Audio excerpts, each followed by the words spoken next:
அனைவருக்கும் காலை வணக்கம். வெற்றிலை கொடி இங்கே பாருங்கள், இவ்வளோண்டு பாட் தான், எவ்வளோ சின்ன பாட் பாருங்கள், இவ்வளோதான் பாட் சைஸு.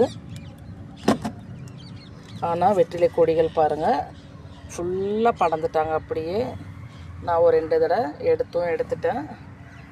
அவ்வளோ செடிகள் அந்த சைடெலாம் இருக்காங்க. செடிகளுக்குள்ளெல்லாம் இலைகள் இருக்காங்க. வெற்றிலை அதிர்ஷ்டம் தரும், நம்ம கடவுளுக்கு உகந்த செடி. நல்ல காரியங்களும் செய்யும்பொழுது சரி, எந்த காரியம் செஞ்சாலும் சரி, இது இல்லாமல் எதுவுமே நடக்காதுங்க.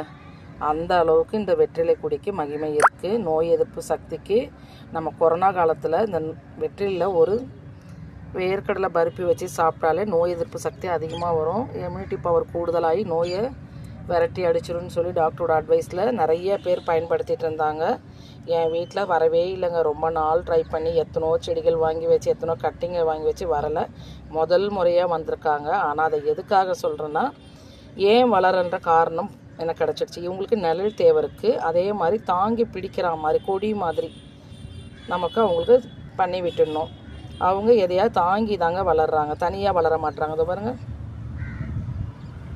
இந்த மாதிரி நான் ஃபஸ்ட்டு வைக்கவே இல்லைங்க.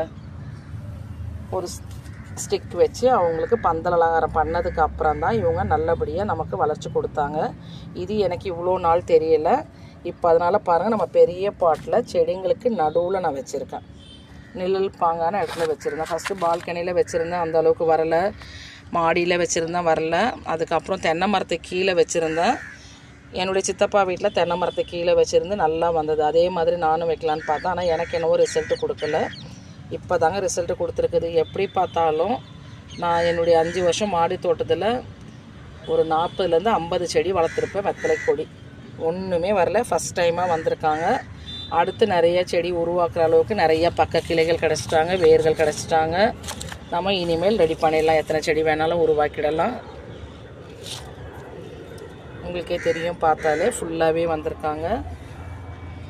தளிர்கள்லாம் இன்னும் அந்த சைடு வேறு போயிருக்காங்க. அது எனக்கு எடுக்க முடியல. ரொம்ப கீழே வராங்க, டவுனில் அப்படி போயிட்டுருக்காங்க.